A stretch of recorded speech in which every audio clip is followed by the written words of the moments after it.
Pois também te digo que tu és Pedro, e sobre esta pedra edificarei a minha igreja, e as portas do inferno não prevalecerão contra ela. Mateus 16, versículo 18.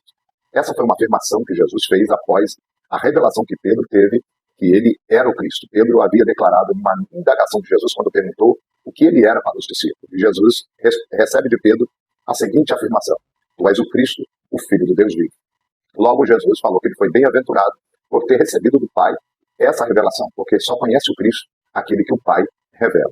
Dito isso, Jesus vira para Pedro e diz: tu és Pedro, usando a expressão grega Petros, que significa uma pedra que pode ser removida, uma pedra que pode ser movida. Aí ele diz, sobre essa pedra, se referindo à afirmação de Pedro, o Cristo, já muda a expressão no grego, não é mais Petros, se vem a expressão Petra, que significa uma grande rocha, uma grande pedra que não pode ser removida. Sobre essa pedra edificarei a minha igreja. Então Cristo fala que essa Petra, ele próprio, seria a base da igreja, seria o fundamento de sustentação da igreja. A igreja não sucumbe porque está sustentada, fundamentada na pessoa do próprio Cristo. Jesus continua o diálogo e diz, sobre esta pedra edificarei a minha igreja. Primeira lição, a igreja não é aberta. Não se abre uma igreja. Muitas pessoas falam, vou abrir uma igreja para mim.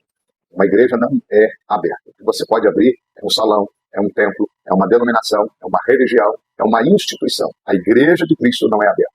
Ela é edificada. Em primeiro lugar, com a sua base, Cristo, e na doutrina dos apóstolos. A igreja é edificada. Depois Jesus diz, sobre esta pedra edificarei a minha igreja, e as portas do inferno não prevaleceram contra ela. A palavra inferno aqui tem dois sentidos. Primeiro, o mundo das trevas interiores, chamado Hades, segundo a tradição grega, a mitologia grega, Hades era o submundo, era o mundo dos mortos, o mundo da escuridão. E, em segundo lugar, sentido de sepultura. E temos duas aplicações à luz disso. As portas do inferno não prevalecerão contra ela. Significa dizer que nem a morte, nem a sepultura, nem um túmulo pode vencer a igreja. A igreja, ela é vitoriosa sobre o inferno, sobre a morte. Aquele que está em Cristo passou da morte para a vida. Em Cristo, temos a vitória e o triunfo sobre a morte. No dia da glorificação do corpo, da ressurreição dos mortos e do arrebatamento, Paulo declara que vamos dizer, ó morte, onde está o teu aguilhão, ó inferno, onde está a sua vitória. O aguilhão da morte é o pecado, e a força do pecado é a lei, mas graças a Deus que nos dá a vitória por Cristo Jesus, o nosso Senhor. O inferno não prevalece contra ela. A igreja não é parada, não cessa no túmulo ou na sepultura. Depois nós temos a aplicação do inferno como a escuridão espiritual, como a oposição do mal, contra as forças do mal.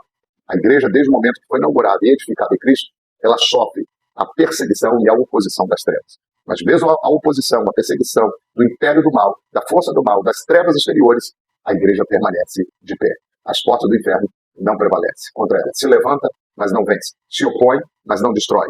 Pode tentar abater, mas não vence. A igreja permanece de pé. Sobre essa pedra edificarei a minha igreja, e as portas do inferno não prevalecerão contra ela. A última lição desse texto é que a igreja é vitoriosa. Ela tem oposição, mas ela vence. E é por isso que já se passaram mais de 2000 anos. A igreja foi perseguida e continua sendo perseguida, mas ela não é vencida porque tem uma palavra de promessa, de vitória, de garantia de que Cristo cuidaria de todos os detalhes dela. Um outro detalhe que eu esqueci de mencionar para vocês é quando Jesus fala, edificarei a minha igreja. A igreja, ela tem um dono. O dono dela, Jesus, ele disse, minha, propriedade peculiar, exclusiva, pertence a ele. E aquilo que é dele, ele cuida, ele zela, ele peleja, ele trata e garante a certeza da vitória.